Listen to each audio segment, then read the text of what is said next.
ஆன்மீக சொந்தங்கள் அனைவருக்கும் அன்பான காலை வணக்கம். நாம் நம்மளுடைய சேனலில் தொடர்ந்து நிறைய சுவாரஸ்யமான ஆன்மீகம் சார்ந்த தகவல்களை தாங்க பார்த்துட்டு வந்துட்டு இருக்கோம். அந்த வரிசையில் இன்றைக்கி என்ன பார்க்க போகிறீங்க அப்படின்னா, தற்போது சமீபத்தில் சிவன்மலையில் மாற்றி அமைத்து வைக்கப்பட்டிருக்கக்கூடிய அந்த ஒரு பொருளினுடைய தாக்கமானது டிசம்பர் மாதம் 19ஆம் தேதிக்கு பிறகு ஏற்படும் அப்படின்னு கணிக்கப்பட்டிருக்கு. ஸோ அதனுடைய அடிப்படையில் என்ன மாதிரியான பலன்கள் எல்லாம் சிம்மராசி நேயர்களுக்கு ஏற்பட போகுது, என்னென்ன விஷயங்களில் கவனமாக இருக்கணும், இந்த பொருளினுடைய தாக்கம் எப்படி இருக்கும் அப்படின்றத பற்றியெல்லாம் தொடர்ந்து பார்த்து தெரிஞ்சுக்கலாம். வீடியோக்குள்ளே போகிறதுக்கு முன்னாடி நீங்கள் இன்னும் நம்ம சேனலை சப்ஸ்கிரைப் பண்ணாமல் இருக்கீங்க அப்படின்னா மறக்காமல் சேனலை சப்ஸ்கிரைப் பண்ணிக்கோங்க. கூடவே பக்கத்தில் இருக்கிற பெல் சிம்பிளையும் கிளிக் பண்ணிக்கோங்க. அப்போ தான் நாங்கள் போடக்கூடிய வீடியோக்கள் எல்லாமே உங்களுக்கு நோட்டிஃபிகேஷனை உடனுக்குடன் வந்தடையும். நீங்களும் பார்த்து பயன்பெறலாம். வாங்க வீடியோக்குள்ளே போகலாம். திருப்பூர் மாவட்டம் காங்கேயத்திற்கு அருகில் அமைந்திருக்கக்கூடிய சிவன்மலையினுடைய சிறப்பே அங்கு வைக்கப்பட்டிருக்கக்கூடிய உத்தரவு பெட்டி தான். இந்த உத்தரவு பெட்டியில் அப்பப்போ வைக்கக்கூடிய பொருளானது சமூகத்தில் மிகப்பெரிய மாற்றங்களையும் சமுதாயத்தில் மிகப்பெரிய தாக்கங்களையும் ஏற்படுத்திட்டு இருக்கு அப்படின்னு சொல்லப்படுது. அதாவது இதில் வைத்து வழிபாடு செய்யக்கூடிய பொருள் பார்த்திங்கன்னா, கடவுளுடைய உத்தரவின் பேரில் பக்தர்களுடைய கனவுல தோன்றி வைத்து வழிபாடு செய்கிறாங்க. அந்த வரிசையில் சமீபத்தில் பார்த்திங்கன்னா கடல் நீர் வைத்து வழிபாடுகள் செய்யப்பட்டுட்டு இருக்கு.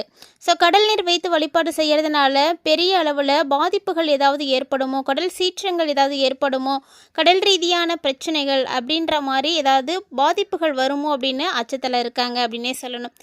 அதுலேயும் ஒரு சில பேர் பார்த்திங்கன்னா கடல் ரீதியான பொருட்களுடைய ஏற்றுமதி விற்பனை விகிதம் இதெல்லாம் அதிகரிக்கலாம், இல்லைனா பாதிப்படையலாம் அப்படின்னு எதிர்பார்க்கப்படுது.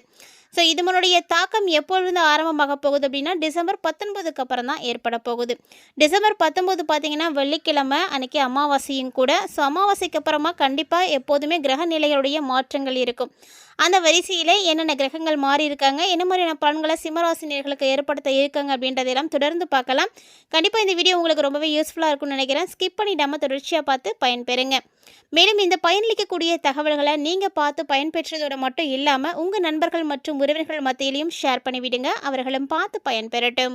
சிம்ம ராசி அப்படின்னு சொன்னாலே எல்லாருக்குமே ஒரு தன்னம்பிக்கை, தைரியம், துணிச்சல் எல்லாமே வந்துடும். ஏன்னா அவ்வளவு தைரியசாலிகள் அப்படின்னு சிம்மராசினியர்களை சொல்லலாம். இவங்க பேசக்கூடிய விஷயங்களும் அப்படி தான் இருக்கும். வெட்டு 1 துண்டு 2 அப்படிங்கிற மாதிரி தான்.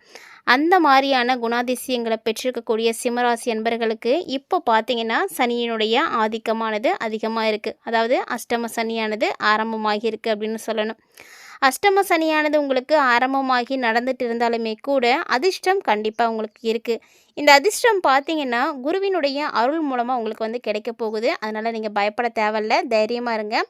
என்ன பிரச்சனைகள் வந்தாலும் அதை சமாளிக்கக்கூடிய அளவுக்கு உங்களுக்கு கண்டிப்பாக ஏதாவது ஒரு வகையில் வழியும் கிடைச்சிடும். அப்படிங்கும் பொழுது நீங்கள் பயப்பட தேவையில்லை.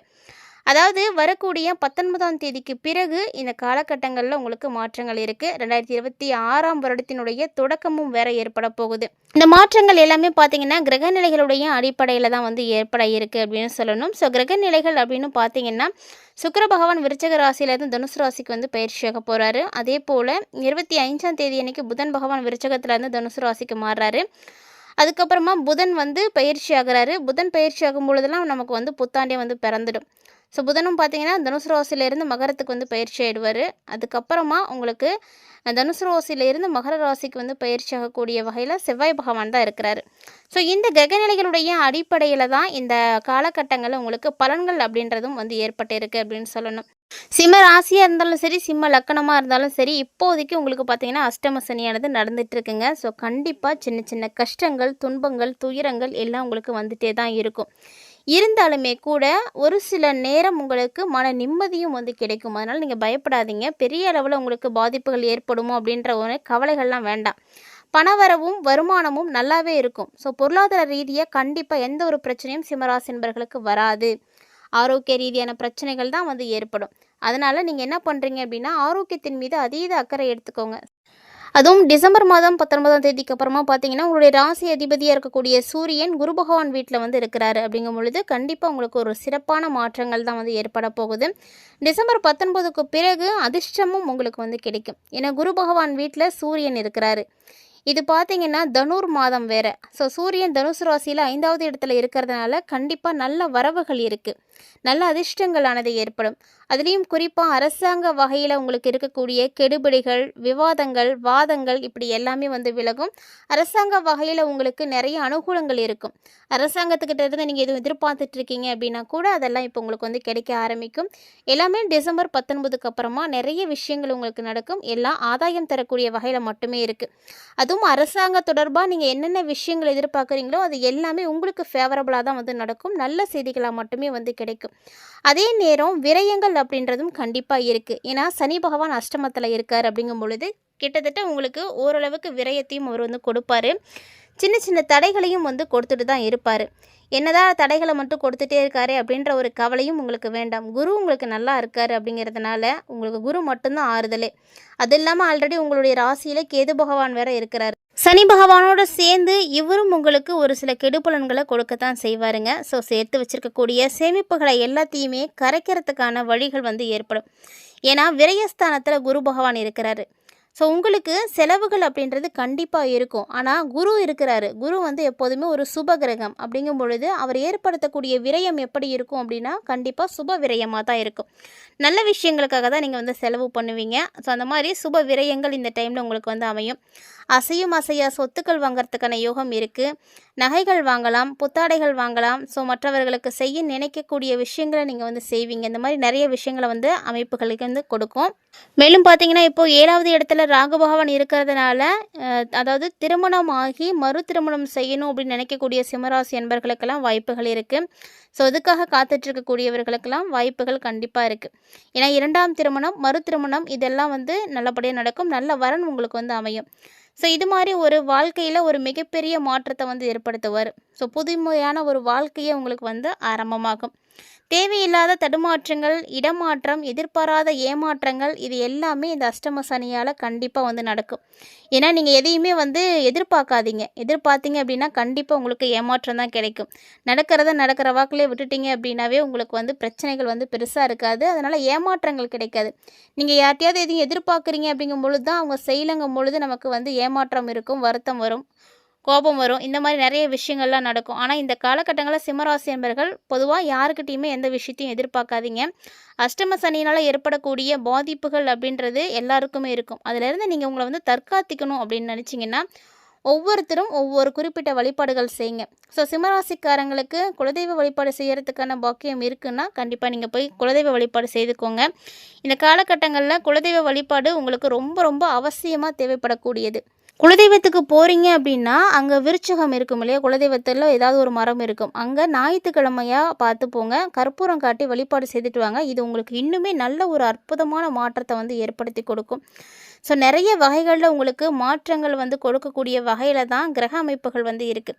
சிம்மராசிக்காரங்க அதனால் எந்த ஒரு விஷயத்தையும் பார்த்து பயப்படாதீங்க. அஷ்டம சனியானது இருந்தாலுமே கூட சனி பகவான் அப்படின்றவர் ஒரு கர்ம காரகன் தாங்க. பெருசாக பாதிப்புகளை கொடுக்க மாட்டார். நீங்கள் செய்திருக்கக்கூடிய நன்மை தீமைகளை பொறுத்து தான் உங்களுக்கு அவர் வந்து பலன்களை வந்து கொடுப்பார். அதே போல் திருமண வயதை எட்டியிருக்கக்கூடிய பிள்ளைங்களுக்கெல்லாம் நல்ல ஒரு வரன் வந்து சேரக்கூடிய ஒரு நேரம். அதனால் சிம்மராசிக்காரங்க திருமணமாகாமல் இருக்கக்கூடியவங்களாம் இருக்கீங்க அப்படின்னா இந்த டைமில் நீங்கள் எதிர்பார்க்கலாம். திருமணத்துக்கு வாய்ப்புகள்லாம் வந்து இருக்குது. பெண்களை பொறுத்த வரைக்கும் அப்படி தான். நீங்கள் நினச்சது எல்லாமே வந்து கண்டிப்பாக நடக்கும். உங்களுடைய நிகழ்கால தேவைகளை எல்லாத்தையும் நீங்கள் பூர்த்தி பண்ணிப்பீங்க.